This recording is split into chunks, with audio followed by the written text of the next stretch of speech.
ప్రత్యేకంగా బ్రతకాలంటే మాకు సోర్స్ ఏంటి? వాక్యమే. వాక్యం లేకపోతే అసలు ప్రత్యేకత ఏంటో అర్థం కాదండి. మామూలుగా ఒక మనిషి ఎలా బ్రతుకుతున్నాడో అలాగే బ్రతికేవాళ్ళం. ఏమైనా కాస్త ఇలా బ్రతుకుతున్నామంటే కారణం ఏంటంటే వాక్యమేనండి. అందుకే మహాభక్తుడు ఏ ఉద్దేశంతో రాశాడో తెలియదు కానీ, దేవా నీ దివ్య వాక్యము ఈవిగా మాకు అనుగ్రహించావు. అది ఈవి, అది దీవెన. అలాంటి దీవెన దగ్గరికి మనం వద్దాం. మనం దేవుడు ఏదైతే ఆయన ఉద్దేశాన్ని పొందుపరిచాడో దాన్ని గ్రహిద్దామంట. రైట్, రాయాలండి.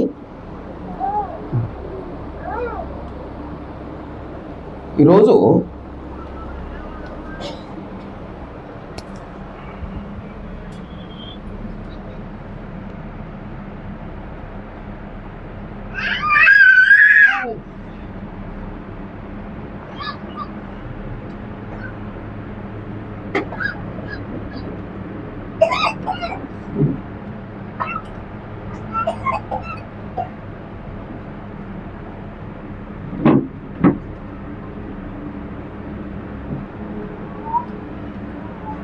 ఈరోజు దేవుని గురించిన అవగాహన కలిగిన వారి ప్రవర్తన లేకపోతే జీవితం, దేవుని గురించిన అవగాహన కలిగిన వారి ప్రవర్తన. ప్రతి మనిషి తాను కలిగి ఉన్న అవగాహన బట్టి ప్రవర్తిస్తాడు. ఒక వ్యక్తికి కుటుంబాన్ని గురించిన అవగాహన తెలిసింది. అవగాహన తెలిసిన వ్యక్తి ఆ కుటుంబ అవగాహన బట్టి ప్రవర్తిస్తాడు. మరి కొంతమందికి సమాజ అవగాహన తెలుసు, ఆ అవగాహన బట్టి ప్రవర్తిస్తాడు. మరి కొంతమందికి చట్టం యొక్క అవగాహన ఉంటుంది. ఆ చట్టం యొక్క అవగాహన కలిగిన వ్యక్తి చట్టం ఎరిగిన వ్యక్తిగా ప్రవర్తిస్తాడు. ఒకవేళ చట్టం తెలియని వ్యక్తి చట్టం వ్యతిరేకంగా బ్రతుకుతాడు. అలాగా ఇక్కడ దేవుని గురించిన అవగాహన, ప్రతి మనిషికి దేవుని గురించిన అవగాహన కలిగి ఉండాలండి. ప్రస్తుతం మనం చూస్తున్న ప్రపంచం కానీ, క్రిస్టియానిటీ కానీ, లేకపోతే మనలో కానీ అన్నిటి అవగాహన ఉందండి మనిషికి. కానీ దేవుని గురించిన అవగాహన చాలామందికి తక్కువ అండి. ఒకవేళ దేవుని గురించిన అవగాహన మాకు ఉంది అంటే, పోనీ ఆ అవగాహన ఉండాల్సినంత ఉందా? లేదండి. అసలు మన దృష్టిలో దేవుడు ఎలాంటి వాడండి? దేవుడు ఎంత అండి మన దృష్టిలో? ఎవరైనా ఒక ముక్క చెప్పండి. మన దృష్టిలో దేవుడు ఎంత అండి? నీ దృష్టిలో ఆకాశం ఎంత? అనంతమైంది. నీ దృష్టిలో భూమి ఎంత? చాలా పెద్దది. మన దృష్టిలో సముద్రం ఎంత? అసలు మనకు అది ఊహకు అందదు. ఇప్పుడు చెప్పండి, అసలు దేవుని గురించి మన అవగాహన ఎంత? అసలు దేవుడు మన దృష్టిలో ఎంత? ఎవరైనా చెప్పండి ఒక ముక్క. ఆ ఒక్క ముక్క చెప్తే నేను పాటల్లోకి వెళ్తానండి. ఏమయ్యా రాక వచ్చావు, చాలా సంవత్సరాలకు వచ్చావు, రాగానే ఇలాంటి ప్రశ్నలు ఏంటి? కాస్త ఏదో ప్రశాంతంగా నువ్వు చెప్పేసి కాస్త కూడితే వెళ్ళిపోక ఎన్ని ఎందుకయ్యా మాకు అన్నారు కదండి. మీరు అన్నా సరే అంటానండి నేను. అమ్మా అదే చెప్పన శక్యము. కానీ అసలు మన దృష్టిలో ఎంత దేవుడు? నేను చెప్పనంటాను మన దృష్టిలో ఎంత దేవుడు. మన దృష్టిలో దేవుడు గూట్లో బొమ్మ. గూట్లో బొమ్మలు ఉంటే తెలుసండి. ఆ గూట్లో బొమ్మ ఎంతో మన దృష్టిలో దేవుడు అంతండి. అందుకే మనకి దేవుని గురించి కానీ, దేవుని గురించిన అవగాహన కానీ లేదండి. ఎక్కడికి వెళ్ళి నా దగ్గర గట్టిగా చెప్తున్నానండి, మనకి దేవుని గురించి తెలియదు. తెలిస్తే మన బ్రతుకులు ఎలా ఉండవు అని చెప్తున్నానండి. అప్పుడు ఈ దేవుని గురించిన అవగాహన బైబిల్ చరిత్రలో చాలామందికి ఉంది. అవగాహన కలిగి ఉన్న వాళ్ళు ఉన్నారు, అవగాహన లేని వాళ్ళు ఉన్నారు. అయితే నేను పాజిటివ్ విషయం చెప్తున్నానండి. నెగటివ్ చాలా భయంకరంగా ఉంటుంది, అందుకని నేను దాని జోలికి వెళ్ళలేదు. అసలు దేవుని గురించిన అవగాహన వ్యక్తులు ఎవరైనా చెప్పండి బైబిల్లో మీకు తెలిసిన వాళ్ళు, దేవుని గురించి అవగాహన కలిగి జీవించిన వాళ్ళు. యోసేపు, వెరీ గుడ్. అబ్రహాము, వండర్ఫుల్. నోవాహు, అబ్బా. దావీదు, మోషే, యోబు, చాలామంది ఉన్నారండి. అయితే నేను ఈ పాఠం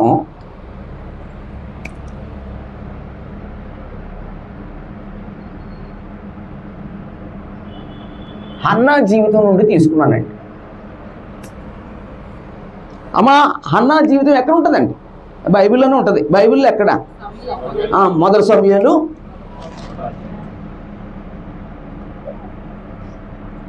2 అధ్యాయాల్లో ఉంటుందండి. ఇక అంతకుముందు ఆమె గురించి ఎక్కడ బైబిల్లో ఉంటుందండి.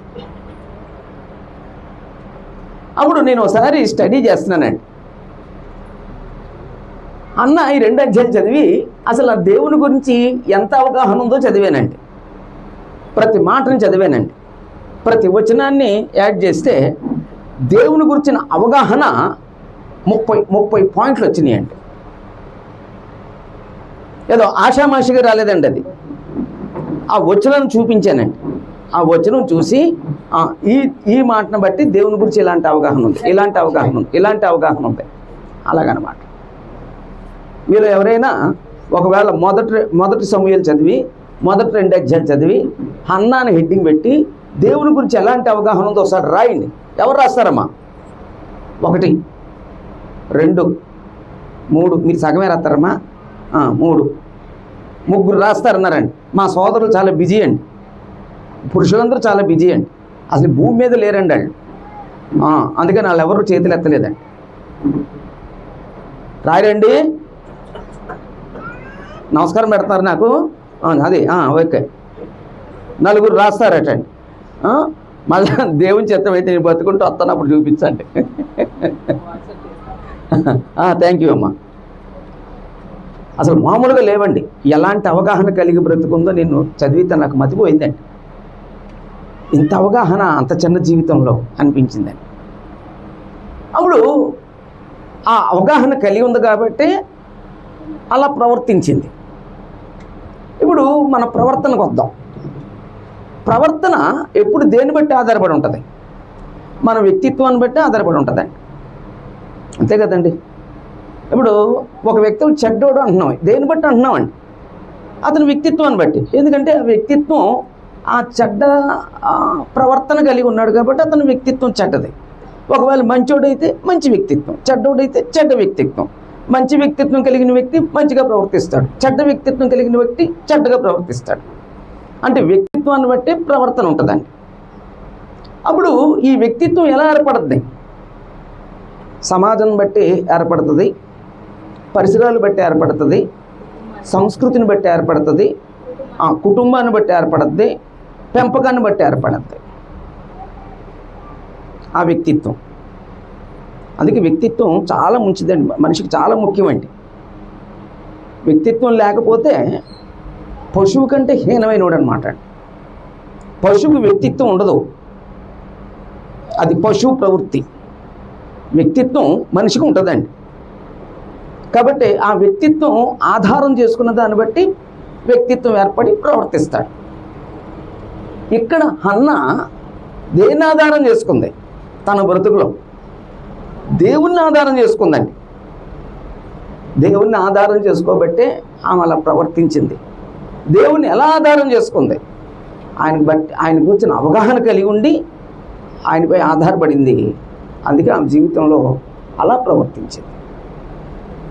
రైట్. అప్పుడు ఈ మొదటి 2 అధ్యాయాల స్టోరీ అందరికీ తెలుసు. తెలియని వాళ్ళు ఎవరైనా ఉంటారండి? ఎవరూ లేరండి, అందరికీ తెలుసు ఆ స్టోరీ. అప్పుడు ఈ స్టోరీలో అంశాలను చూసి ఈ అంశాన్ని బట్టి ఈమె ఎలా ప్రవర్తించిందో చూద్దామండి. అలా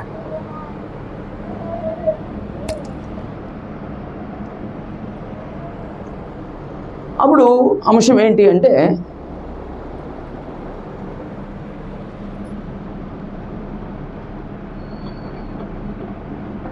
శ్రమలలో అన్నకి ఏమైనా శ్రమలు వచ్చినాయమ్మా? మనంత రాలేదు. మనం పడుతున్న శ్రమలు ఆమెకు లేవు. ఏదో కొంచెం మనలో ఒక 5th పార్ట్ 10th పార్ట్ ఒక 15th పార్ట్ అయి ఉంటుంది, అంతే కదండి. అన్న జీవితంలో మామూలు శ్రమ కాదండి. అయితే ప్రతి వారి జీవితంలో శ్రమలు అనేవి ఉంటాయి. కొందరికేమో ఆర్థికపరమైన శ్రమలు ఉంటాయి, కొందరికేమో కుటుంబ సంబంధమైన శ్రమలు ఉంటాయి, కొంతమంది ఏమో మానసిక పరిస్థితులు శ్రమలు ఉంటాయి, కొంతమందికి అనారోగ్య సంబంధించిన శ్రమలు ఉంటాయి. శ్రమలన్నీ ఒకటి కాదు, ఆయా రూపాల్లో మనిషిని వెంటాడుతుంది. ఇంకొచ్చే శ్రమ ఏంటండి? బిడ్డలు లేకపోవటం, అది పెద్ద శ్రమ. అప్పుడు ఇలాంటి శ్రమలో దేవుని గురించిన అవగాహన కలిగిన వ్యక్తిగా ఆమె ఎలా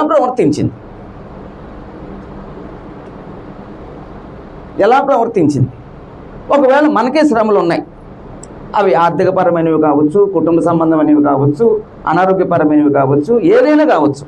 అసలు మనం ఎలా ప్రవర్తిస్తున్నాం? ఆమె ఎలా ప్రవర్తించింది? మీరు చూడండి, 1వ అధ్యాయం కానీ 2వ అధ్యాయంలో కానీ ఎక్కడైనా ఆమె అసహనాన్ని వ్యక్తం చేసిందండి? అంటే శ్రమలు ఏం చేసిందండి? ఓర్చుకుందండి. శ్రమలలో దేవుని గురించిన అవగాహన కలిగిన వ్యక్తిగా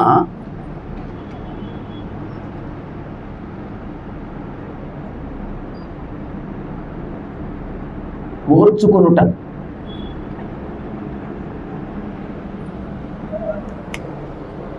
సహనం. ప్రస్తుతం ఒకప్పటి తరానికి ఇప్పుడు తరానికి చాలా వ్యత్యాసం ఏంటంటే ఓర్చుకోవటం. ఒకప్పుడు మనుషుల్లో ఓర్పు ఎక్కువ ఉండేది, ఇప్పుడు మనుషుల్లో ఓర్పు తగ్గిందండి. అమ్మ తగ్గిందా పెరిగిందా? అమ్మ తగ్గింది అంటున్నారు, అసలు నేను లేదంటున్నానండి. చాలా సంతోషం, మీరు ఇంకా తగ్గిందని అంటున్నారు. కానీ అసలు నేనేమంటున్నాను, నా అభిప్రాయం ఏంటంటే అసలు లేదు. అప్పుడు నేను ఒక ఆయన్ని అడిగానండి, బ్రదర్ ఒకప్పుడేమో ఓర్చుకోవటం కనబడింది, ఇప్పుడు ఓర్పు అనేది తగ్గింది, కారణం ఏంటంటే ఆయన కొద్దిగా బాగా అనుభవం ఉన్న వ్యక్తి, ఆయన ఒక మాట చెప్పాడండి.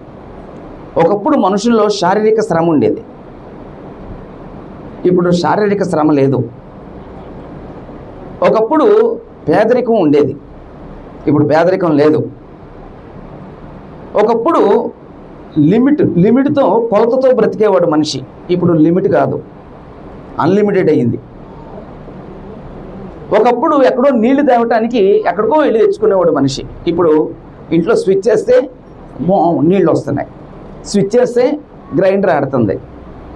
అన్నీ యాంత్రికంగా వచ్చినాయి, యాంత్రికంగా మనిషి ఆధారపడిపోయాడు. శారీరక శ్రమ లేదు. అందుకే మనుషుల్లో ఓర్పు అనేది చిన్న శ్రమ వస్తే తట్టుకోలేకపోతున్నారు, చిన్న కష్టం వస్తే తట్టుకోలేకపోతున్నారు. అదే పూర్వం స్త్రీలు కానీ పూర్వం మనుషుల్లో వాళ్ళు ఎంతో కష్టపడ్డారు, ఎంతో బాధలు పడ్డారు. అందుకే వాళ్ళు ఓర్పు సహనం వాళ్ళ దగ్గర కనబడుతుందని చెప్పాడు. చాలా పెద్ద ఆయన, అనుభవం ఉన్న ఆయన. అప్పుడు నేను అదే అప్పుడు ఇది ఒక రకంగా కరెక్టే అనిపించింది. ఇప్పుడు మిమ్మల్ని అడుగుతున్నాను, చెప్పండి అసలు ఎందుకు, కారణం ఏంటండి? ఓర్పు తగ్గడానికి కారణం ఏంటండి? ఓర్వలేకపోవడానికి, ఓర్చుకోలేకపోవడం గల కారణం ఏంటండి? మీకున్న అవగాహనతో చెప్పండి, చెప్పరా? మిమ్మల్ని అడిగానండి, నేను తెలుగులోనే అడిగా, చెప్పరు. ఇప్పుడు పోనీ ఓర్చుకోవట్లేదు కదండి, మనుషులు ఓర్పు తగ్గింది కదా మీరు అన్నదాన్ని బట్టే. ఎందుకు తగ్గింది అంటున్నానండి? ఏమండి? శారీరక శ్రమ లేకపోవడం, నేను చెప్పింది చెప్తున్నారు. మీకున్న అవగాహనతో చెప్పండి.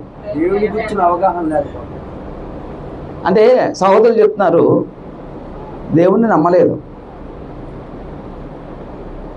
దేవుణ్ణి నమ్మితే ఆ సహనం ఏర్పడద్దేమో, దేవుణ్ణి నమ్మితే ఆ ఓర్పు ఏర్పడద్దేమో. హన్న దేవుని గురించిన అవగాహన కలిగిన వ్యక్తిగా ఆవులో మనం ఓర్పును చూస్తున్నామండి, సహనం చూస్తున్నామండి. ఎక్కడ ఆ అసహనాన్ని తన భర్త దగ్గర ప్రదర్శించలేదు, ఎక్కడ తన అసహనాన్ని లేకపోతే తన ఇబ్బందిని ఇతరులతో పంచుకోలేదు. ఒకవేళ ఆమె ఏమైనా పంచుకుంటే దేవునితోనే పంచుకుందండి. అలాగండి. కాబట్టి ఇక్కడ దేవుని గురించిన అవగాహన కలిగిన వ్యక్తిగా ఒక వ్యక్తి శ్రమల్లో ఎలా ప్రవర్తిస్తాడండి? ఓర్చుకుంటాడంతే, సహిస్తాడంతే. తండ్రి, ఈ సమస్య నాకు ఎందుకు వచ్చిందో నాకు తెలియదు, అయినా సరే నాకేదో నేర్పడానికి నువ్వు నాకు అనుమతించావు, నేను నేర్చుకుంటాను. నేను నేర్చుకునే వరకు నాకు సహనాన్ని, ఓర్పుని దయచేయి అని మనం ప్రార్థించడమే తప్ప, ఒకవేళ మనందరికీ తెలుసు మనం దేవుని కుమారులుగా బ్రతకాలని. దేవుని కుమారుడు అంటే ఏంటండి? దేవుని లక్షణాలు కలిగి బ్రతకటం. దేవుని లక్షణాలు ఏంటండి? ఆ ఓర్పు సహనం. ఆ ఓర్పు సహనం నాకు ఎలా అలవర్చబడుతుంది? ఆ శ్రమ ఉంటేనే. అందుకు దేవుడు అనుమతించాడేమో. అలాగ ఆలోచించగలగాలి. అలా ఆలోచించగలిగితే మన శ్రమల్లో కాస్త ఆ ఓర్పు సహనం అబ్బుతుందేమో, దాన్ని అలవర్చుకుంటామేమో. అందుకే ఈరోజు మనిషి కూడా ఏదైనా కష్టపడతాం, అమ్మ కాసేపు ఓర్చుకోరా, కొంతకాలం ఓర్చుకోరా, అది చెప్పట్లేదండి. నువ్వెందుకు ఓర్చుకోవాలి అన్నాడండి మనిషి. అక్కర్లేదు, నువ్వు ఓర్చుకోక్కర్లేదు అంటున్నాడండి మనిషి. అలాగే. ఇక రెండో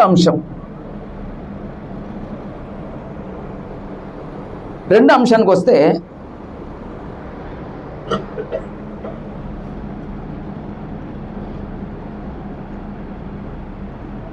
నిందలలో. ఇప్పుడు అన్నాకి ఏమైనా నింద వచ్చిందండి? నిందలు ఉన్నాయేమా? మనంత కాదేమో. అసలు మనమే నిందలు మనం అనుభవిస్తున్నాం. హన్నా జీవితంలో నిందలు ఉన్నాయి. ఏంటి అన్ని నిందలు అంటే, బిడ్డలు లేని లేదా గొడ్రాలనే నింద. అప్పుడు ఒక రకంగా మనల్ని ఎవరైనా నిందిస్తే, నువ్వు నిందించబడితే, నువ్వు నిందింపబడే స్థానంలో ఉంటే మనం ఎలా ప్రవర్తిస్తాం? ఎవరైనా మిమ్మల్ని నిందిస్తే ఆ నిందింపబడే స్థానంలో మనం ఎలా ప్రవర్తిస్తాం? కోపం వస్తుంది, తర్వాత తిరిగి నిందిస్తామండి. ఒకవేళ నింద అన్నప్పుడు అది వాస్తవం కాకపోయినా సరే మనం తిరిగి దెబ్బలాడతాం. అది వాస్తవమైనా తిరిగి దెబ్బలాడతాం. అదండి మన మైండ్ సెట్. ఒకవేళ వాళ్ళు మనల్ని అన్నారు, అది మనమైనా అలాగే మనం ప్రవర్తించినా సరే, నువ్వు నన్ను అన్నద్దు, తిరిగి దెబ్బలాడతామండి, తిరిగి నిందిస్తామండి. మరి ఈ హన్నా జీవితంలో తిరిగి నిందించిందా పెనిన్నాని? ఒకవేళ అప్పుడున్న సమాజం ఆమెని అగౌరవంగా చూడొచ్చు, నువ్వు గొడ్రాలు అనొచ్చు. వాళ్ళు తిరిగి నిందించిందా? తిరిగి నిందించలేదండి. ప్రస్తుతం కుటుంబాల్లో ఒకరినొకరు నిందించుకోవడం ఎక్కువైపోయిందండి. ఒకరినొకరు నిందించుకోవటం. ఒక ఇంటి యజమాని నిందిస్తాడండి, ఎంత ధైర్యం నీకు? నీ భర్తను నిందిస్తావు, నీకెంత ధైర్యం? నీ భార్యను నిందిస్తావు, ఏంటి ఆ సాహసం? ఏంటి? నీ తల్లిదండ్రులను నిందిస్తున్నావు, ఏంటి ఆ సాహసోపేతమైన నిర్ణయం? ఏంటి అంటే ఏ మాట పడితే ఆ మాట్లాడనిస్తున్నాడండి మనుషులు. ఇలా నిందించుకుంటూనే జీవితాలని కాలం గడిపేస్తున్నారండి. అందుకే బ్రోకెన్ ఫ్యామిలీస్ అయిపోయినాయండి. కుటుంబాల్లో పటిష్టం లేదండి. నిందించుకుంటున్నారు మాట, ఒకరినొకరు నిందించుకుంటున్నారు. సహోదరులు ఒకరినొకరు నిందించుకుంటున్నారు, సహోదరులు ఒకరినొకరు నిందించుకుంటున్నారు. అయితే ఈమె నిందలు ఎదుర్కొంది. ఆ నిందలలో ఈమె ఎలా ప్రవర్తించింది? నేనేమి రాసుకున్నానంటే, తిరిగి నిందించని స్వభావం.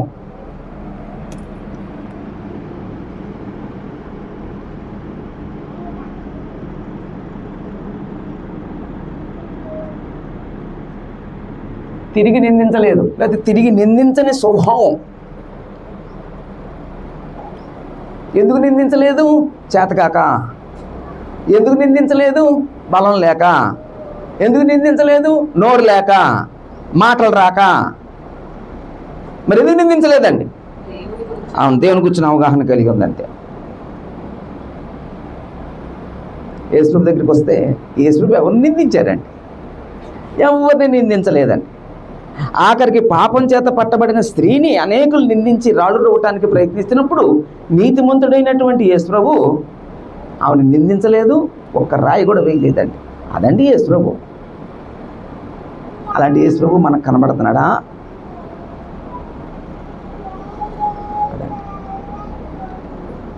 అప్పుడు మూడో అంశం,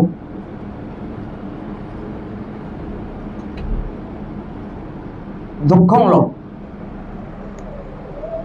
ఆమెకు దుఃఖం ఉందండి. ఆమె ఎప్పుడైనా ఏడ్చిందండి? ఏడ్చిందండి. అందుకే ఒకసారి 10వ వచనం చదవండి. 1వ అధ్యాయం 10వ వచనం. 1 సమూయేలు 1వ అధ్యాయం 10వ వచనం.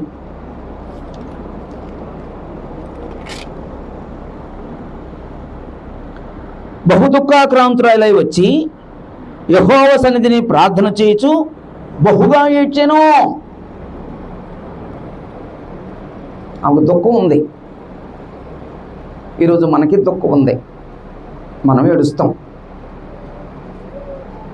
నేను ఎవరితో మాట్లాడినా వాళ్ళు తమ కన్నీటితోనే తమకున్న పరిస్థితిని వ్యక్తం చేస్తారు. మా స్థానిక సంఘంలో వాళ్ళు మొదట నన్ను చూడంగానే ఏడుపు వస్తుందండి వాళ్ళకి.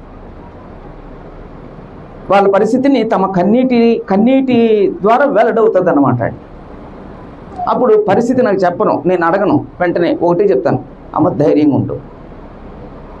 కాసేపు కూర్చున్న తర్వాత అప్పుడు అడుగుతానండి, అమ్మ నీ దుఃఖానికి కారణం ఏంటి చెప్తానండి. అలా ప్రతి మనిషిలో ఏదో దుఃఖం ఉంటుందండి, ప్రతి కుటుంబంలో దుఃఖం ఉంటుందండి. మనం ఒక వ్యక్తిని నిలబెడితే ఆ వ్యక్తి వెనక దుఃఖం ఉంటుంది అన్నమాట అండి. అయితే ఇలాంటి దుఃఖంలో మనం ఏం చేస్తాం? దుఃఖం మనం వెంటాడినప్పుడు మనం ఏం చేస్తాం?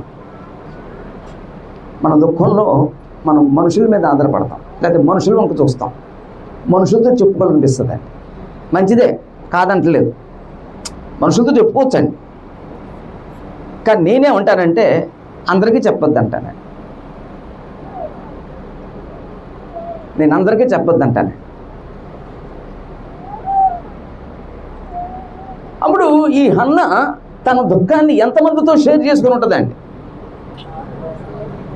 ఎంతమందికి చెప్పుంటుందండి? ఎవరికి చెప్పలేదండి. ఆమె దేవుని సన్నిధికి వచ్చి దేవుని సన్నిధిలో బహుగా ఏడ్చెను. అంటే ఆ దుఃఖంలో ఆమె చేస్తుంది ఏంటండి? ప్రార్థన.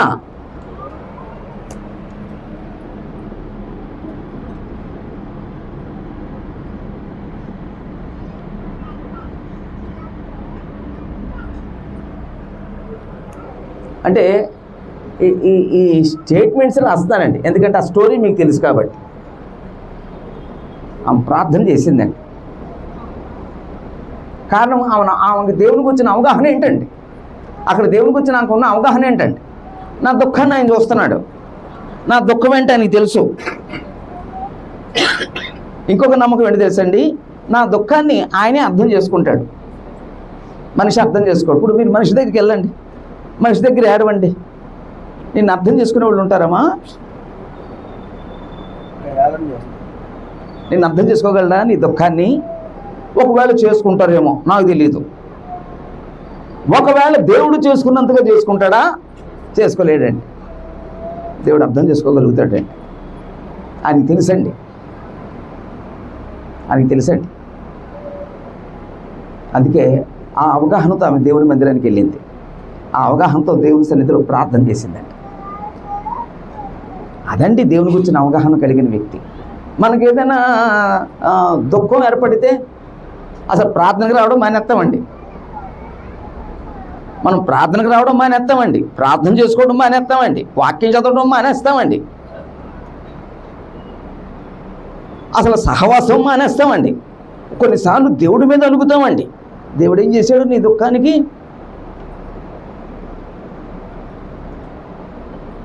అంటే అప్పుడు మనకి ఆయన దుఃఖంలో ఆయన మీద అలుగుతున్నామంటే మనం దేవుడికి వచ్చిన అవగాహన ఏంటి? మనకి మన దుఃఖంలో మనం దేవుని సన్నిధి మీద అలుగుతున్నామంటే మనకున్న అవగాహన ఏంటి? ఆమె దుఃఖంలో ఏమో దేవుని సన్నిధికి వచ్చింది, నాకు దుఃఖం ఏర్పడితే దేవుని సన్నిధికి దూరం అవుతాను.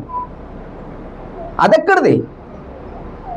అంటే మన స్వభావం చాలా అల్పంగా లేదమ్మా, మన ఆత్మీయత చాలా అల్పంగా లేదు, మన విశ్వాసం చాలా అల్పంగా లేదు.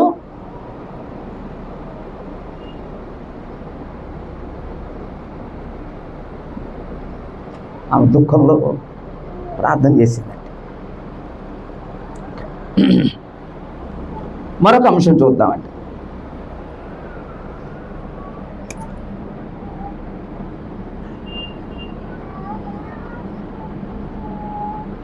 చులకన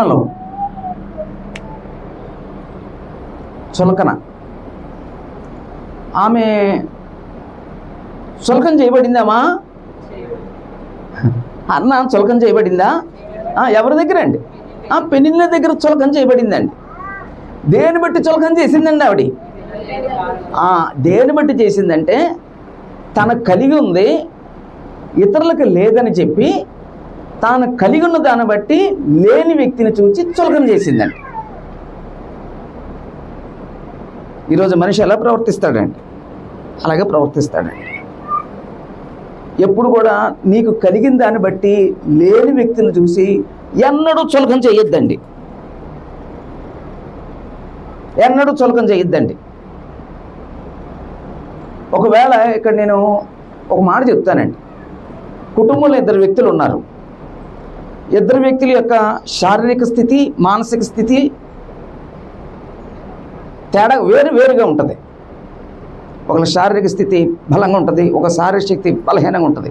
ఒకరి మానసిక స్థితి బలంగా ఉంటుంది, ఒకరి మానసిక స్థితి తక్కువగా ఉంటుంది. కొందరు చదువు విషయంలో ఎక్కువ చదువుతారు, కొందరు తక్కువ చదువుతారు. అప్పుడు ఎక్కువ ఉన్న వ్యక్తి ఆ కుటుంబ సభ్యుడిని హీనంగా చూడొచ్చండి. అది భర్తనైనా సరే, భార్యనైనా సరే, ఎవరినైనా సరే చులకన చేసి మాట్లాడకూడదండి. బైబిల్లో ఎక్కడైనా చులకన చేసిన వారు విషయంలో దేవుడు చర్య తీసుకున్న సంగతి ఎక్కడైనా తెలుసామా మీకు? చులకన చేసిన వారి విషయంలో దేవుడు చర్య తీసుకున్నాడు. అమ్మా సార్, ఆదివారం ప్రశ్నలు లేరనుకుంటా మీరు, మోహన్ డానియల్ గారు వేస్తారమ్మా? మరి నాకు మౌనం ఉన్నారేంటమ్మా? మీ ప్రీచర్కే సమాధానం చెప్తారా? బయట నుంచి వచ్చే ప్రీచర్కి సమాధానం చెప్పరా? మరి చెప్పట్లేదు. ఓహో, ఈ చిన్న విషయం కూడా పెద్ద ప్రశ్నేనా? ఏమండి ఆనందరావు గారు, ఈ చిన్న విషయం కూడా పెద్ద ప్రశ్నేనా? మా చిన్నప్పటి నుంచి అంటున్నాం. అప్పుడు చెప్పండి. లేయని చులకన చేయలేదా రాహేలు? లేయని చులకన చేసిందండి. ఎదుచేత చులకన చేసింది. నేను ఎక్కువగా ప్రేమించబడుతున్నాను, అది ఆమె అతిశయం, అది ఆమె గర్వం. సరే, నువ్వు ప్రేమించబడుతున్నావు, దేవునికి స్తోత్రం చెప్పు. ఇంకొకరు కూడా ప్రేమించబడేటట్టు సహకరించు. నువ్వు ప్రేమించబడుతున్నావని ఆమె ద్వేషించబడుతుంది, ఆమె తక్కువ చేసి మాట్లాడిందండి. దేవుడు ఆయన పరిధిలోకి తీసుకున్నాడండి దాన్ని. ఆయన దేవుడు ఏం చేశాడండి? రాహేలు గర్భాన్ని మూసేసాడండి. దేవుడు ఎందుకు మూసాడండి? ఆమె చులకన చేసిందండి. అంతేనండి. నువ్వు చులకన చేస్తే చులకన చేసే వారి పక్షంగా దేవుడు ఉంటాడండి. నువ్వు చులకన చేస్తే చులకన చేసే నీ యొద్ద నుండి దేవుడు దూరం అవుతాడండి. ఎంత ఫూలిష్నెస్ తెలుసండి? నువ్వు చులకన చేసి వాళ్ళని దేవుడు పక్షంగా ఉండేటట్టుగా, దేవుడు వారి పక్షంగా ఉండేటట్టుగా చేస్తున్నావు. నీ పక్షంగా దేవుడిని దూరం చేసుకుంటున్నావు. నువ్వు తెలివైన దాని వాళ్ళు తెలివైన వాళ్ళ, నువ్వే తెలివి తక్కువ దాన్ని, వాళ్ళు తెలివైన వాళ్ళు. కాబట్టి ఎప్పుడు ఎవరిని చులకన చేయకూడదండి. నీ బలాన్ని బట్టి చులకన చేయొద్దు, నీ జ్ఞానాన్ని బట్టి చులకన చేయొద్దు, నీ విద్యను బట్టి చులకన చేయొద్దు, నీ సంపాదన బట్టి చులకన చేయొద్దు, నీ స్థితిగతులను బట్టి చులకన చేయొద్దు, నీ పలుకుబడిని బట్టి చులకన చేయొద్దు. అసలు దేని బట్టి ఎవరిని అన్నడు చులకన చేయకూడదండి. యేసుప్రభు ఎప్పుడైనా చులకన చేశాడండి? పరిసయ్యుడు సుంకర్ని చులకన చేశాడండి. ఈ సుంకర్లాగా నన్ను ఉంచనందుకు నీకు స్తోత్రాలు అంటే ఆయన దృష్టిలో ఈయన సూపర్ అన్నమాట అండి, సూపర్ మ్యాన్ అన్నమాట అండి, అతను జీరో అన్నమాట అండి. దేవుడు ఎవరి ప్రార్థన విన్నాడండి? ఆ సుంకర్ ప్రార్థన విన్నాడండి. దయచేసి ఎవరిని చులకన చేయొద్దండి. సరే, ఎవరైనా నేను చులకన చేస్తున్నారు, మనం ఎలా ప్రవర్తిస్తాం? ఎవరైనా మనం చులకన చేస్తే మనం ఎలా ప్రవర్తిస్తాం? కురింగిపోతామండి. కానీ అన్న కురిగిపోయిందండి. ఒకళ్ళు కురిగిపోతే ఏం చేయాలండి? పెనిన్న మీద దాడి చేయాలండి. పెనిన్న మీద దాడి చేయాలండి. దాడి చేయలేదండి, ఆమె కురిగిపోలేదండి.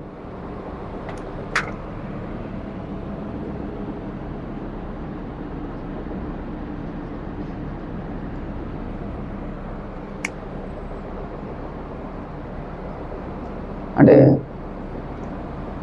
నీ శ్రమలో కురిగిపోయిన వాడు చేతకాని వాడు అని సామెత గ్రంథంలో ఉందండి. దేవుని గురించిన అవగాహన లేనివాడు కురిగిపోతాడండి. దేవుని గురించిన అవగాహన కొన్నవాడు కురిగిపోడండి. ఎంత చులకన చేశాడండి గొల్యాతు, ఎంత చులకన చేశాడండి సౌలు దావీదుని. చులకన చేశారండి. అతని అన్నలు చులకన చేశారు, సౌలు చులకన చేశాడు, దావీదు చులకన చేశాడండి. ఎవరైతే చులకన చేశారో వాళ్ళ ముందే చులకన చేయబడే వ్యక్తి ద్వారా ఇశ్రాయేలుకి విజయాన్ని చేకూర్చాడండి దేవుడు. నథింగ్ కూడా చేతను సంథింగ్ చేయిస్తాడండి దేవుడు. కాబట్టి నువ్వెప్పుడు చులకన అవుతున్నావని బాధపడకో, అధైర్యపడకో. అదండి, ఆమె కృంగిపోలేదండి, కృంగిపోలేదు. అప్పుడు ఇంకో అంశం అండి, ఇంకో అంశం ఏంటంటే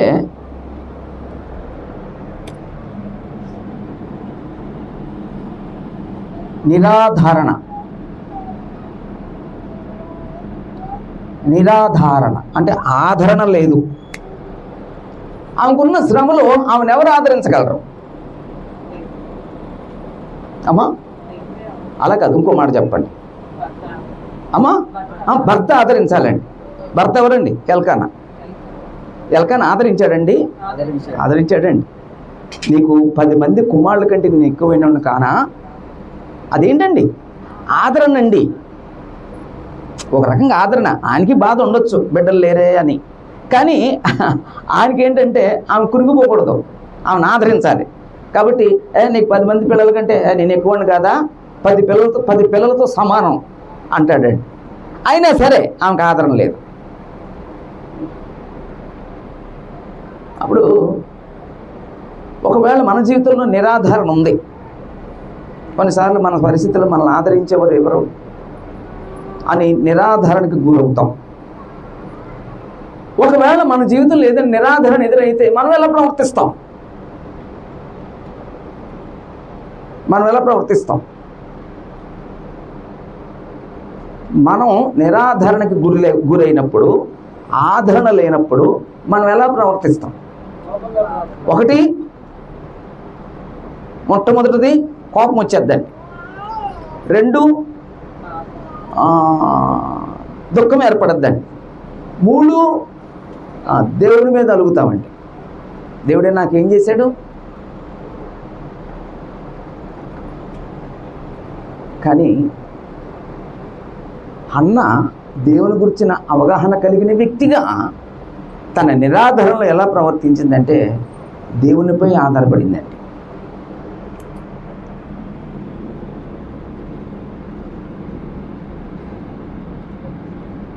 దేవునిపై ఆధారపడుట.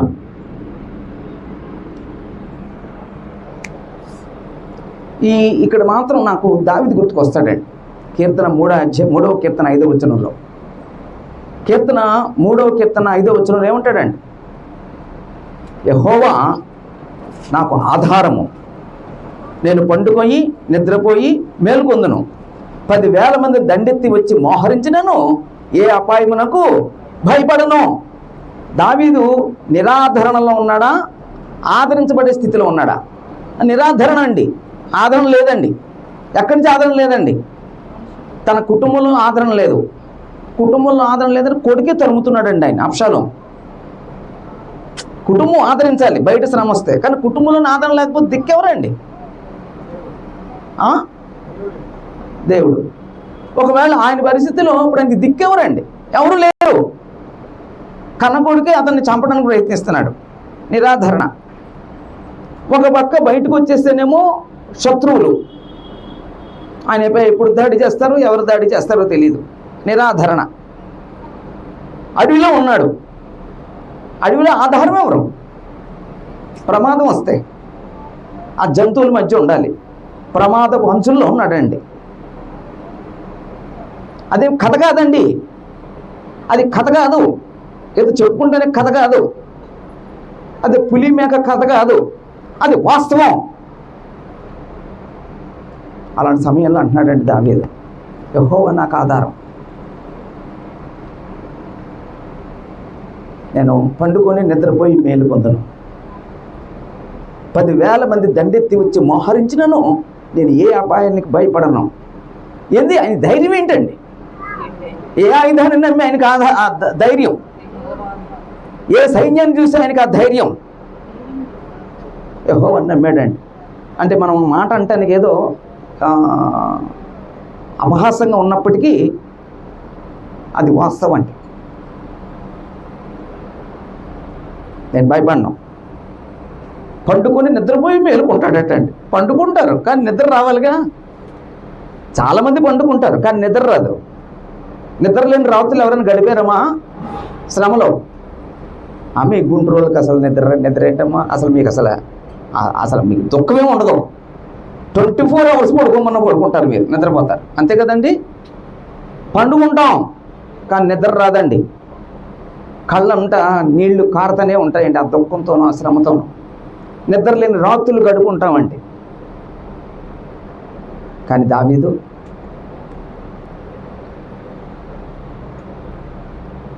పట్టుకొని నిద్రపోయి మేలుకుంటాను.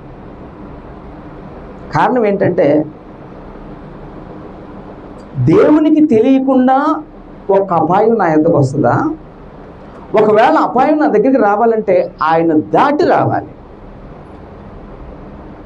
ఆయన్ని దాటి ఆయన్ని తాకి నాకు అపాయం వస్తే నాకు వచ్చే అపాయం ఆయనకు తెలుసా తెలీదా?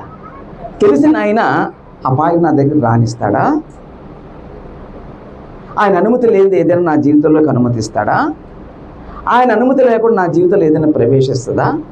ఆయన చూసుకుంటాడు. శ్రమ వచ్చింది ఆయన చూసుకుంటాడు, దుఃఖం వచ్చింది ఆయన చూసుకుంటాడు, కష్టం వచ్చింది ఆయన చూసుకుంటాడు, బాధ వచ్చింది ఆయన చూసుకుంటాడు, ఇబ్బంది వచ్చింది, కొరత వచ్చింది, అనారోగ్యం వచ్చింది ఆయన చూసుకుంటాడు.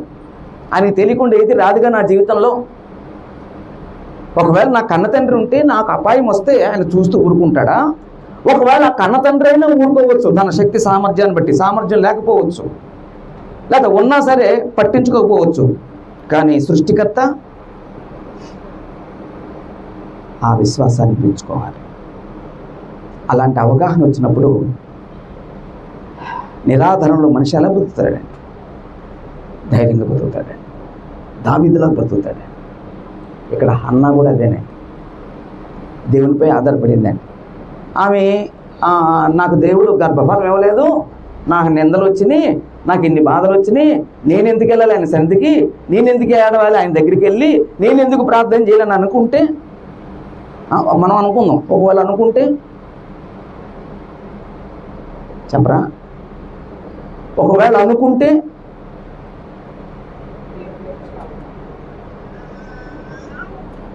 సార్ కష్టంగా ఉన్నాయండి మోహన్ అనిల్ గారు? కష్టంగా ఉంటుందా? కొన్ని తలుపులు మీరేనా ఒకరితో పుచ్చుకొని మాట్లాడండి. ఒకవేళ వాళ్ళు అనుకుంటే అలాగా ఆమెను దేవుడు రాయించడం ఆమె జీవితాన్ని. ఇక్కడ బైబిల్లో రాయించడండి ఆమె చరిత్రని. ఒకవేళ మనం వాళ్ళు అనుకుంటున్నామేమో, అది కాస్త మార్చుకుందామండి. ఒకవేళ అలా ఎప్పుడైనా మనం అనుకుంటే పశ్చాత్తాపడదాం, మారు మనసు పొందుతాం. తండ్రి నా తప్పు, నన్ను క్షమించండి, బుద్ధిహీనుడిగా ప్రవర్తించాను. తప్పులేదండి. ఇప్పుడు యోబు చాలా మాట్లాడేసాడండి దేవుడి గురించి. మాట్లాడేసాడమ్మా, మాట్లాడకూడనంత మాట్లాడేసాడండి. ఎవరిని బట్టి? ఆ స్నేహితులను బట్టి, వాళ్ళ మాటలను బట్టి. తర్వాత గ్రహించాడు, ఏమన్నాడండి? నేను బుద్ధికి మించిన సంగతుల గురించి మాట్లాడాను, నన్ను క్షమించన్నాడు. తప్పులేదండి మనం అడగటం దేవుణ్ణి. నా జీవితంలో నేను అలాగే అనుకున్నానండి, నాయన నేను బుద్ధిహీనంగా మాట్లాడాను, బుద్ధిహీనంగా ప్రవర్తించాను, బుద్ధిహీనంగా ఆలోచించాను, నన్ను క్షమించండి. అదండి క్రిస్టియానిటీ, అదండి విశ్వాసి. అంతే తప్ప కటిక పాషాణంలా ఉండిపోకూడదండి. మరొక అంశాన్ని చూద్దామండి. నిరాదరణ, చులకన. 6 అవమానములు.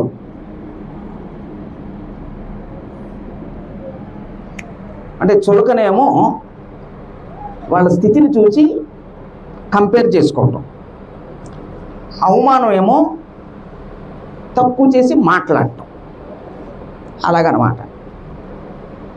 ఇప్పుడు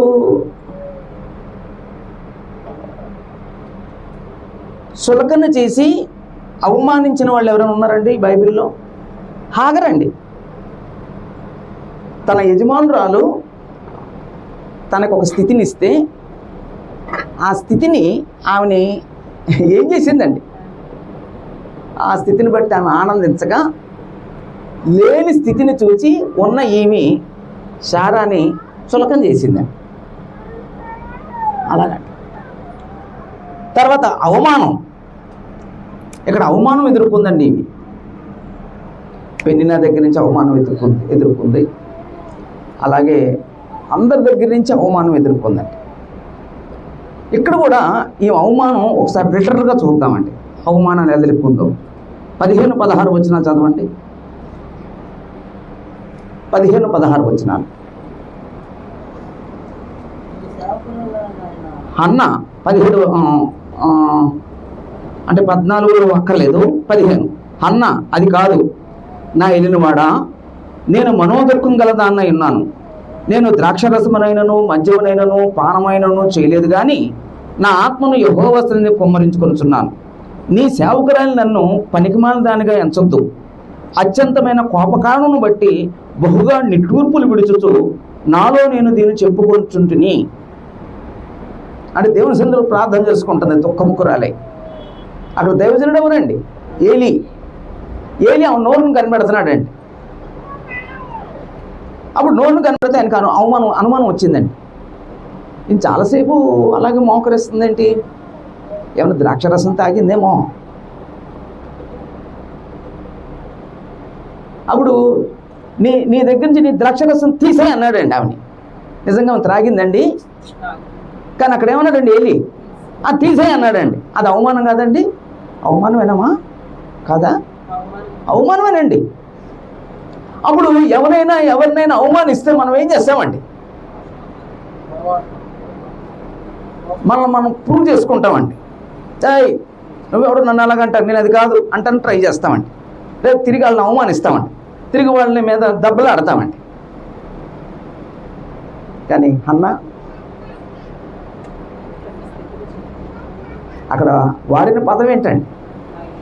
నా ఎలినవాడా, నీ దవసరాలు నన్ను పనికిమాలిన దానిగా ఎంచొద్దు. పనికిమాలిన వాళ్ళు తాగుతారు. అది ఆ త్రాగుడికి పనికిమాలిన వాళ్ళు బానిస అవుతారు. త్రాగి ఆ పనికిమాలినోడు దేవుని సందికి వస్తాడు.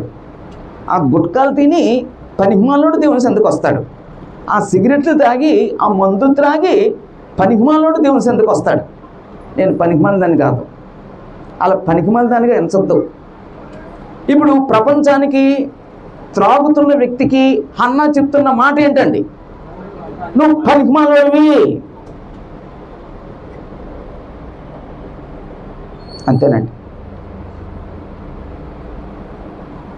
అక్కడ 2 మాటలు, నా ఏలినవాడా నీ దాసులై నన్ను అలా ఎంచంతో.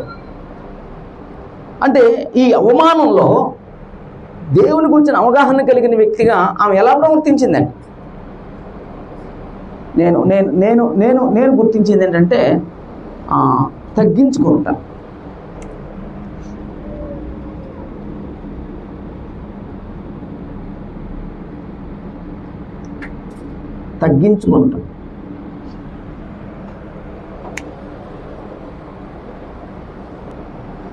ఈరోజు మనం తగ్గించుకునే మనసు ఉంటుందండి మనకి? లేదండి. అన్నిటికీ అతిశయిస్తున్నామండి, ఎక్కడ కూడా తగ్గట్లేదండి మనిషి. ఆఖరికి దేవుని దగ్గర కూడా తగ్గట్లేదండి మనిషి. తోటి వ్యక్తి దగ్గర తగ్గట్లేదు, దేవుని దగ్గర తగ్గట్లేదు. దేవుని దగ్గర తగ్గినోడు ఎక్కడైనా తగ్గుతాడు, దేవుని దగ్గర తగ్గినోడు ఇంకెక్కడ తగ్గుతాడండి. ఈరోజు మనుషులు తగ్గించుకోవట్లేదండి. మనుషులు ఏదైతే నమ్ముతున్నారో అలాగే బ్రతుకుతున్నారు తప్ప ఆ దీనత్వాన్ని వాళ్ళు నేర్చుకోవట్లేదండి. నేను మాట చెప్తానండి, మనం దేవుని సన్నిధికి వచ్చాం కదండి. మనం ఇక్కడికి ఎందుకు వచ్చాం? ఇదే ప్రశ్న తెలంగాణలో మాట్లాడానండి. ఏం మాట్లాడానంటే, మనం మైండ్ సెట్ మార్చుకోవడానికి వచ్చాం ఇక్కడ అన్నానండి. అంటే అందరూ చెప్తారు ఇది మారాలి, అది మార్చుకోవడానికి, కుమారులకు బ్రతుకుతాయి, అవన్నీ చిలక పలుకులు. నా భూమి మీద పుట్టినప్పటి కానీ వింటున్నాను నా చిలక పలుకులు. నేనేమంటున్నానంటే నా మైండ్ సెట్ మారడానికి వచ్చానండి. నా మైండ్ సెట్ ఏమైంది? అంతకుముందు లోకల్లో నా మైండ్ సెట్ భయంకరంగా ఉంది. ఇప్పుడు క్రీస్తులోకి వచ్చాను, ఇప్పుడు నా మైండ్ సెట్ మార్చుకోవాలి. అంటే ఇప్పుడు మైండ్ సెట్ మార్చుకునే కార్ఖానా వర్క్షాపు సంఘం అండి, క్రీస్తునందున్న పరిధండి. సరే, ఇంకో మాట చెప్తానండి. ఇక్కడికి వచ్చే కూడా నా మైండ్ సెట్ మారట్లేదు. ఇప్పుడు ఏం చేయాలి? నా మైండ్ సెట్ రిపేర్ ఎక్కడ?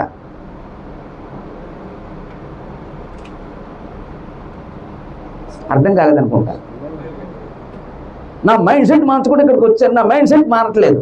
ఇప్పుడు ఈ మైండ్ సెట్ మారటానికి రిపేర్కి ఎక్కడికి వెళ్ళాలి?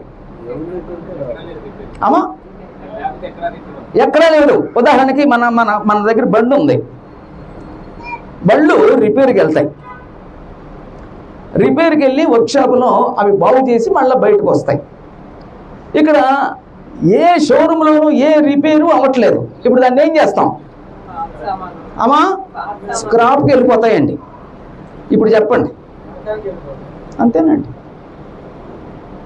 ఇక్కడికి వచ్చి మన మైండ్ సెట్ మారకపోతే మనం నరకానికి వెళ్ళిపోతామేనా?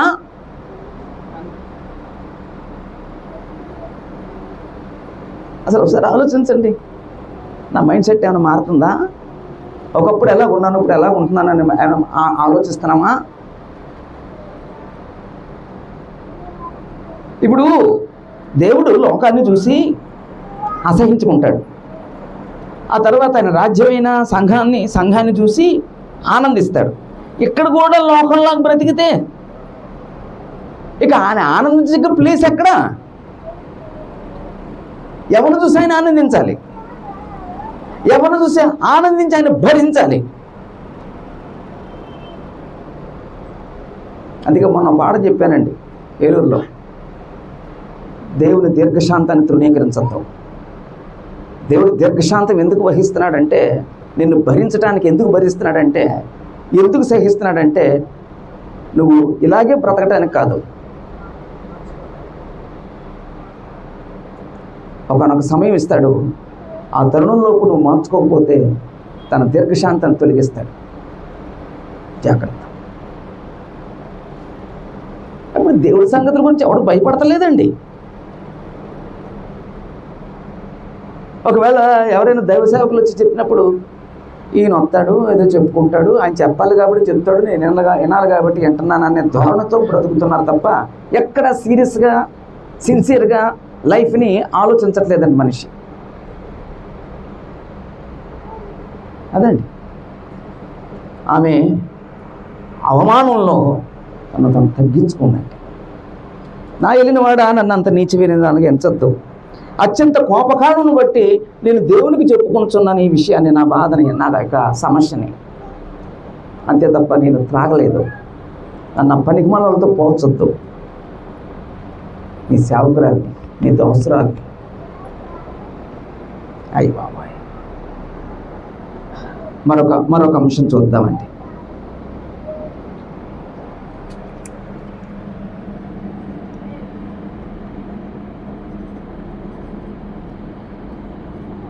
విశ్వాసములో లేదా నమ్ముటలో. అప్పుడు దైవజనుడు చెప్పాడండి. అప్పుడు ఒకసారి చూడండి, 18 వచనం చదవండి ఒకసారి. 1:18.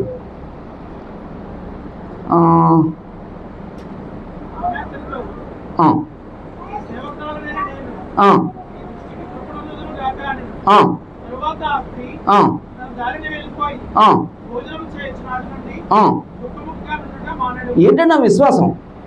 ఇక్కడ విశ్వాసం ఏంటండి? ఆమె వెళ్ళింది, ప్రార్థన చేసింది.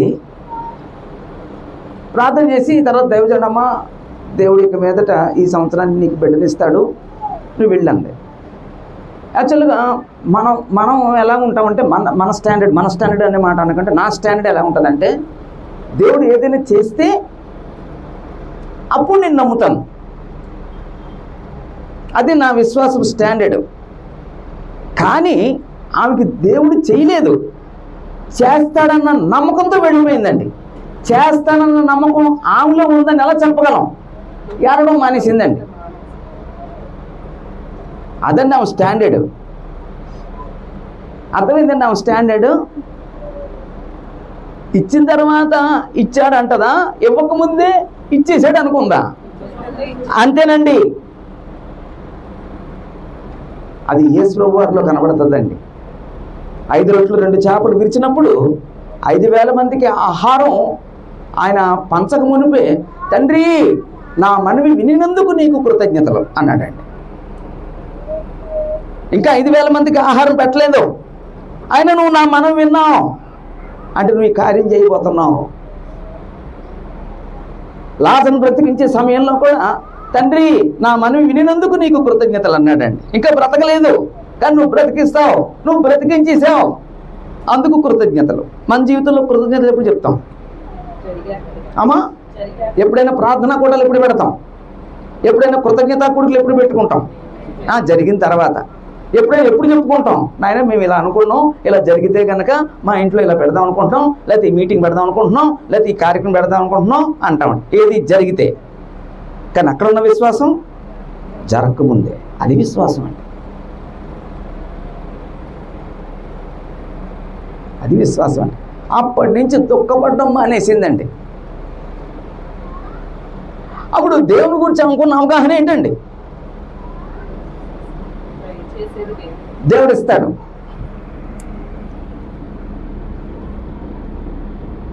ఆ విశ్వాసం ఏంటంటే దేవుడు ఇస్తారు. ఈ విశ్వాసాన్ని మనం అబ్రహాంలో చూడగలం. అబ్రహాంకి 75లో ఆయనకి దేవుడు వాగ్దానం చేశాడు. ఆ వాగ్దానం కొరకు ఎంతకాలం వెయిట్ చేశాడండి? 24 సంవత్సరాలు వెయిట్ చేశాడండి. 24 సంవత్సరాలు వెయిట్ చేసిన అబ్రహాము ఎక్కడ కూడా ఏమైనా అపనమ్మకం ఉందండి ఆయనకి? ఆయన సందేహించలేదండి. ఇస్తానన్నాడు, ఇవ్వలేదేంటి? నెల అయిపోయింది, 2 నెలలు అయిపోయింది, సంవత్సరం అయిపోయింది, 2 సంవత్సరాలు అయిపోయింది, 3 సంవత్సరాలు అయిపోయింది, 10 సంవత్సరాలు అయిపోయింది. ఇస్తాడా ఇవ్వడా? ఎవడేమో. ఇప్పుడు మళ్ళీ ఒకసారి అడుగుదామా? వద్దులే, ఇచ్చేదేదో ముందే ఇస్తాడుగా, ఇంతకాలం అయితే ఎందుకు ఇస్తాడు అడగటం వేస్ట్లే. ఇలాంటివి వచ్చినాయండి ఆయనకి. మనకి అన్నీ వచ్చేస్తాయండి. అదండి మన విశ్వాసపు స్టాండర్డ్స్. ఆ విశ్వాసం ఎక్కడ ఉందండి? నాట నుండి ఆమె దుఃఖముఖురాలయ్యుండుట మానిపోయింది. అంటే ఏడవట్లేదు. ఎందుకు ఏడవట్లేదు అంటే దేవుడు ఇస్తాడంతే. అదండి ఆ విశ్వాసం.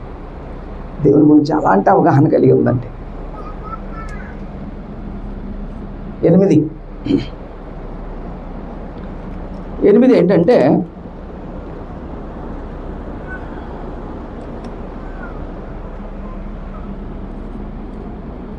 మాట ఇచ్చుటలో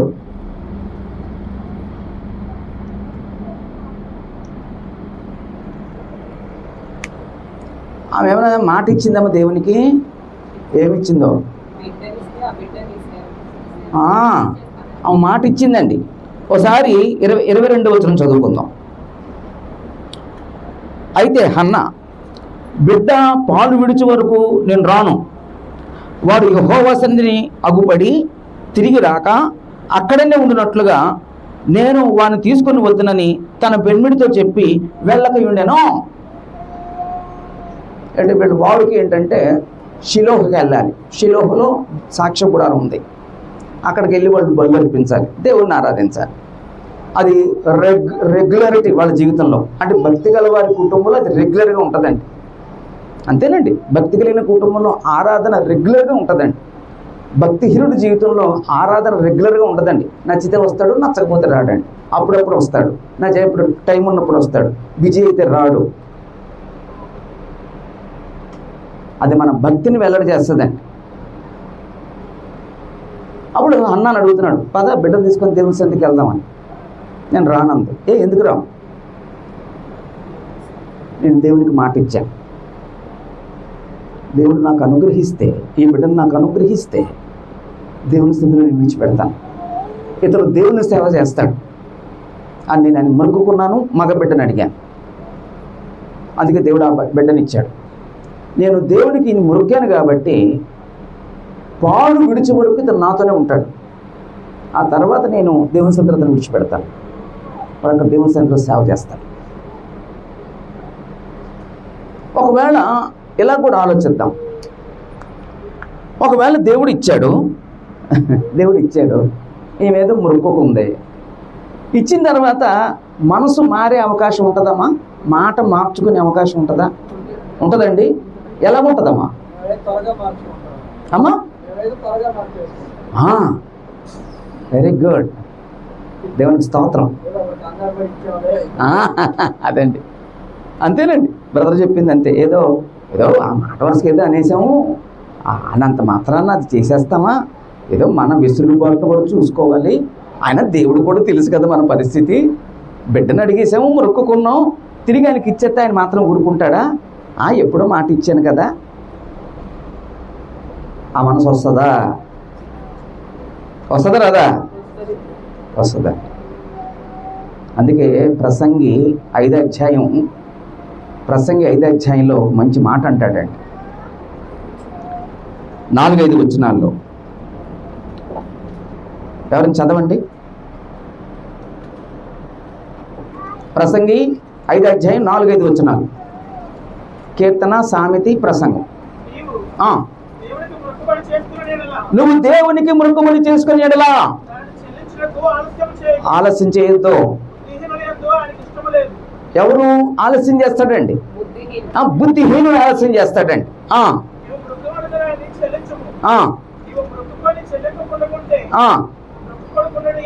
ఆహా,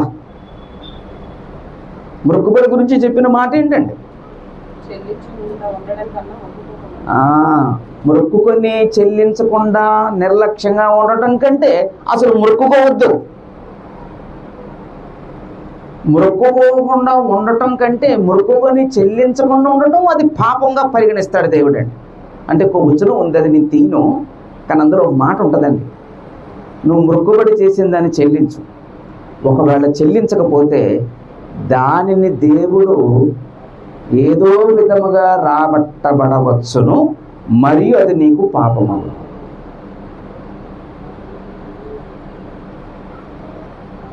ఇక్కడ ప్రాబ్లం ఏంటంటే చెల్లించకపోతే దేవుడు ఎలాగో దాన్ని రాబట్టేస్తాడటండి. ఆ డబ్బుల్ని ఎలా రాబట్టేస్తాడు?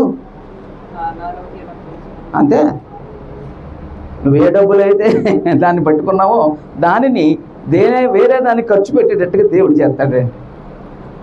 2, అది పాపం అవుద్ది. అది మొక్కుకున్న దాన్ని ఇప్పుడు కూడా నిర్లక్ష్యం చేయొద్దు. మొక్కుకునే విషయంలో ఎంత సిన్సియర్గా ఉండాలంటే, ఎంత యథార్థంగా ఉండాలంటే ఎత్తలాగా ఉండాలండి. యెఫ్తా చెప్పాడు, నేను ఈ మిద్యానీయులతో నేను యుద్ధానికి వెళ్తున్నాను, నాకు విజయాన్ని ఇస్తే నా కంటబడింది ఏదైతే ఉందో దాన్ని నీకు అర్పిస్తానని చెప్పాడండి. యుద్ధంలో విజయం వచ్చింది. ఇంటికి వచ్చాడు. ఆ గుమ్మం తలుపులు తీయంగానే ఒక్కగానొక్క బిడ్డ, ఒక్కగానొక్క కుమార్తె ఎదురుపడిందండి. ఏడ్చాడండి, అయ్యో అయ్యో అని. ఏమి నా తండ్రి ఎందుకు ఏడుస్తున్నావు? అమ్మ నీ యెహోవాకు మాట ఇచ్చాను రా, యుద్ధంలో విజయం వస్తే గుమ్మంలో ఏదైతే అడుగుపడుతుందో అది నీకు ఇస్తానని చెప్పాను, నువ్వే అడుగుపడ్డావురా. ఇప్పుడున్న జనరేషన్లో ఉన్న పిల్లలంటే ఏం చేస్తారండి? ఆ మాట ఎవరిని అడిగి ఇచ్చావు? నాకు సంబంధం లేదు, నువ్వు దేన్ని అర్పించుకో, లేకపోతే నువ్వు అర్పించుకో. ఆ బిడ్డ ఉందండి, నా తండ్రి అడగొద్దు, నువ్వు యెహోవాకు మాట ఇచ్చావు, ఆ మాట ప్రకారమే జరుగుని. I'm ready. వచ్చిన రిక్వెస్ట్, ఒక్క నెల రోజులు నాకు అవకాశం, నా చెలికత్తెలతో ఏడ్చి అంగలార్పు దినాలు గడిపి వస్తాను అనుమతించాడు. ఆ టైంలో ఆ పాప ఏం చేయాలండి? పారిపోవచ్చు, ఎస్కేప్ అవ్వచ్చు. ఒకవేళ ఆ అమ్మాయి తన స్నేహితులకు షేర్ చేస్తే ఆ స్నేహితులు చెప్పొచ్చు, ఓసే పిచ్చిదానా, నేను చంపేస్తున్నారే, మీ నాన్నని నాకు నిష్కారంగా చంపేస్తున్నారే, నీకు ఇదే అవకాశమే, నువ్వు పారిపో అని చెప్పొచ్చు. నా తండ్రి దేవునికి మాట ఇచ్చాడు, నా తండ్రిని నేను పాస్ చేయాలి. అలాంటి క్యారెక్టర్లు అండి బైబిల్లో. ఈరోజు నా క్యారెక్టరు నేను విశ్వాసంలో నేను చెప్పుకోవడానికి నా దగ్గర ఏముంది? ఏమీ లేదండి. నన్ను క్షమించండి సోదరి సహోదరులారా, నా పరిస్థితి ఏంటో తెలుసండి, నా పరిస్థితి ఏంటో తెలుసండి, నేను బొమ్మలాగా వచ్చి బొమ్మలాగా వెళ్ళిపోతున్నానండి. బొమ్మలు తెలుసామా? డిస్ప్లేలో ఉన్న బొమ్మ, ఆ డిస్ప్లేలో బొమ్మ ఒకడు పొద్దున్నే తీసుకెళ్ళి అతని దగ్గర పెడతాడు, చెయ్యి ఇలా ఉందనుకోండి ఇలా లేపుతాడు, లేకపోతే ఇలాగంటాడు, లేకపోతే ఇలాగంటాడు, అంటే ఆ డ్రెస్సును బట్టి పొజిషన్ మారుస్తాడు, మళ్ళీ సాయంత్రం లోపల తీసుకెళ్ళిపోతాడు, మళ్ళీ వేరే డ్రెస్ మారుస్తాడు, మళ్ళీ డిస్ప్లేలో కూర్చోబెడతాడు. ఈరోజు దేవుని మందిరంలో నేను అలాగే ఉన్నాను, ఒక డిస్ప్లేలో డాల్ లాగా ఉన్నాను అన్నమాట.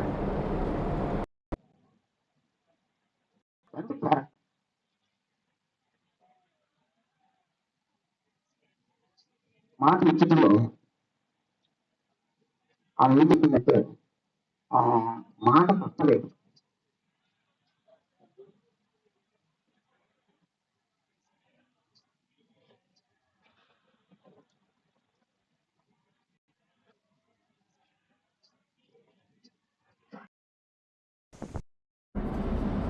దేవుడు చేసిన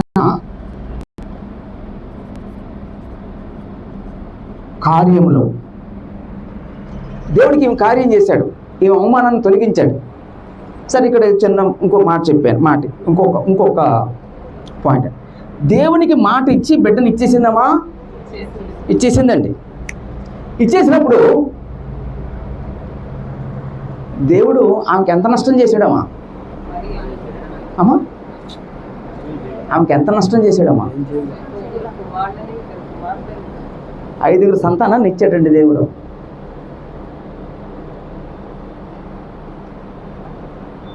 మనం దేవునికి ఇచ్చేది ఏదైనా మనం నష్టపోహం అండి, దేవుడు ఆ బాకీ తీర్చేస్తాడండి.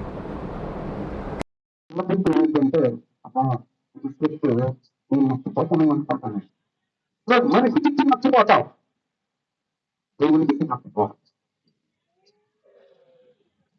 నేనే రుజువు. మా కుటుంబంలో నేను అబద్ధం ఆడతాను, చచ్చి అబద్ధాలు చేయను. ఎప్పుడైనా నా భార్య గుర్తొస్తాను, నా భార్య ఎదురుండి నేను ఆ మాట చెప్తాను, అప్పుడు ఆ ముఖం చూడండి,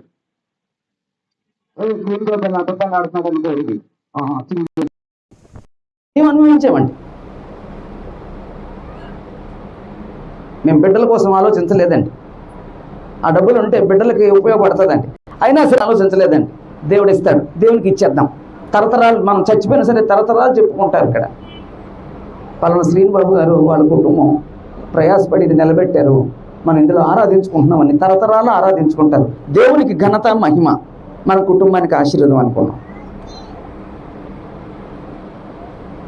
అందులో మా అమ్మాయికి వచ్చే స్థలం ఉందండి ఆ చర్చ్ బిల్డింగ్లో. మా అమ్మాయికి చెప్పాను, అమ్మ అది నీ పెళ్ళికి ఉంచాను రా, నీకు ఇచ్చి మరి ఇలాగిద్దాం, డాడీ అది దేవునికి ఇస్తున్నారు అని ఆమె అనుమతి తీసుకొని దేవునికి ఇచ్చేసాడు.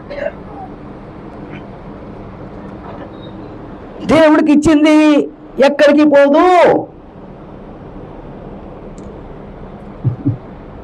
అదండి నా పాయింట్, అదండి. రైట్. అప్పుడు దేవుడు ఆమెకి బంగబెట్టని ఇచ్చాడమ్మా, ఇచ్చాడండి. అప్పుడు చేయబడ్డ కార్యం బట్టి ఆమె ఏం చేసిందమ్మా?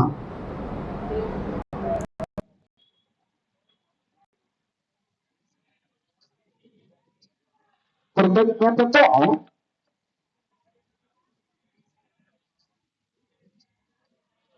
దేవుడి స్థితిను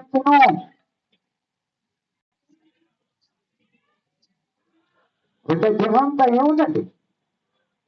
ఆ ప్రార్థన అన్ని స్థితులే, అన్ని స్థితులే.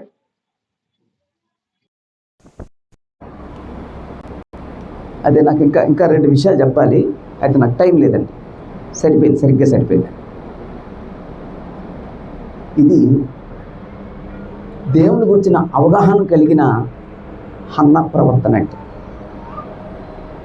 యాక్చువల్గా మనం ఈ స్టోరీ అంతా తెలుసు, అయితే స్టోరీలో మనం వీటిని ప్రత్యేకించుకున్నాం. వీటిని ప్రత్యేకించి శ్రమల్లో ఆమె ఏం చేసింది? దేవుని గురించిన అవగాహన కలిగిన వ్యక్తిగా ఓర్చుకుంది. మరి మనకు అలాంటి అవగాహన ఉంటే మనం ఓర్చుకుంటున్నామా? అప్పుడు నిందల్లో ఆమె తిరిగి నిందించలేదు.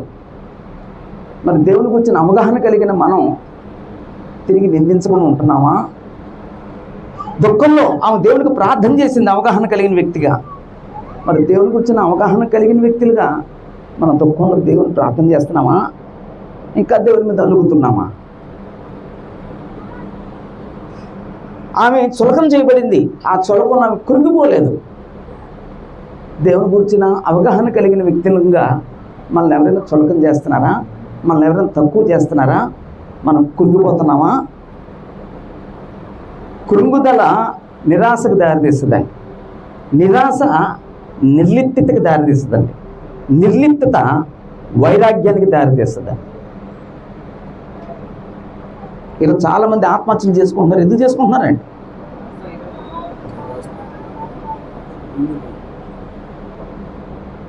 దేవుని ఎరిగిన వ్యక్తిగా కృంగిపోరండి. ఆ తర్వాత నిరాధరణలో దేవునిపై ఆధారపడింది. మనం దేవుని గురించిన అవగాహన కలిగిన వ్యక్తులుగా మనం ఎవరిని ఆధారం చేసుకుంటున్నాం? పోనీ దేవుడు కాకుండా మనం ఆధారపడగలిగే ప్లేస్ ఏదైనా ఉందండి? లేదండి. ఆ తర్వాత అవమానంలో తగ్గించుకుందండి. విశ్వాసంలో దేవుడు ఇస్తారు అంతే, అబ్బా అది అక్కడ మాత్రం నన్ను కదిపేసిందండి. అది నాకేమో ఇస్తేనే ఇచ్చాడన్నట్టు, ఇవ్వకుండా ఇచ్చాడని ఎలాగనగలం? ఇప్పుడు మీ ఇంటికి వచ్చానమ్మా, టీ ఇస్తే నాకు టీ ఇచ్చారంటాం, ఇవ్వకుండానే ఇచ్చారంటారా అమ్మా? అనరండి. మరి ఇక్కడ అయ్యి బాబోయ్, మాట ఇచ్చట్లో మాట తప్పలేదండి. గొప్ప తల్లి అండి, స్ఫూర్తిదాయకమైన తల్లి అండి. దేవుని సన్నిధికి వెళ్ళి ఆ బిడ్డను విడిచిపెట్టి వచ్చేసిందండి. ఆ బిడ్డను ఎలా ట్రైన్ అప్ చేసిందంటే, అమ్మా నన్ను విడిచిపెట్టి వెళ్ళకే, నేను వచ్చేస్తానే అని వెంటపడలేదండి తల్లి అంట. అక్కడే ఉండిపోయాడండి. ఎంత ఊహ వచ్చి ఉంటుందండి? 14 సంవత్సరాలు, 15 సంవత్సరాలు, 20 సంవత్సరాలు వచ్చి ఉంటుంది ఊహ. అమ్మా అక్కడ ఒక మాట వాడాడండి, తన బిడ్డను ఎత్తుకొని.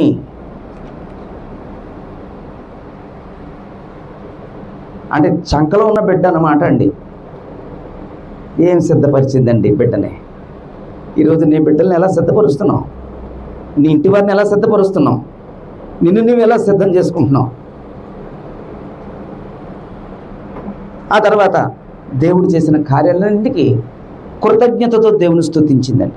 దేవుని యొక్క గొప్పతనాన్ని వెల్లడి చేసిందండి. ఆమెకున్న అవగాహనతో ఆయన యొక్క గొప్పతనాన్ని వెల్లడి చేసిందండి 2వ అధ్యాయం అంతట్లో. అదండి ప్రియమైన సోదరి సహోదరులారా, మీ అందరినీ హెచ్చరిస్తున్న మాట ఏంటంటే, మనకు దేవుని గురించి ఎంత తెలుసు? దేవుని గురించిన మన అవగాహన ఎంత? అవగాహన పెంచుకుందాం. అవగాహన పెంచుకొని దేవుని గురించిన అవగాహన కలిగిన వ్యక్తిగా మనం ప్రవర్తిద్దాం. అలా ఆ ప్రవర్తన ఉండాలని దేవుడు కోరుతున్నాడండి. అందుకే ఆయన గురించిన అవగాహనని పెంచుకోవడానికే దేవుడు మనకి బైబిల్ ఇచ్చాడండి.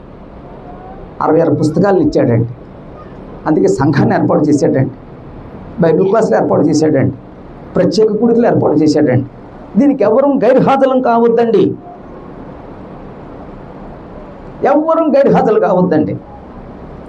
ఇంకా నీ డ్యూటీకి గైర్హాజరు అవ్వు. పోతాయి 500 పోతాయి, 1000 రూపాయలు పోతాయి. ఇది పోతే మళ్ళీ నీ దగ్గరికి రాదు. అలాగే మనం దేవుని గురించిన అవగాహన పెంచుకుందామండి.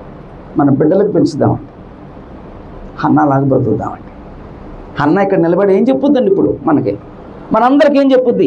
ఇగో నేను దేవుని గురించి ఇలాంటి అవగాహన కలిగి ఉండి ఇంత మేలు పొందాను, ఇలా బ్రతికాను. మీరు పొందండి, మీరు కూడా అలా బ్రతకండి అని చెప్పుద్ది అన్నమాట. అలా బ్రతుకుదామండి.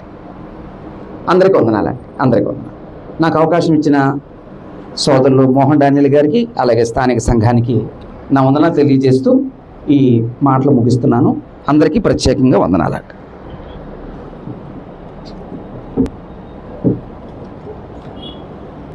ఎక్కువైపోయిందండి సమయం.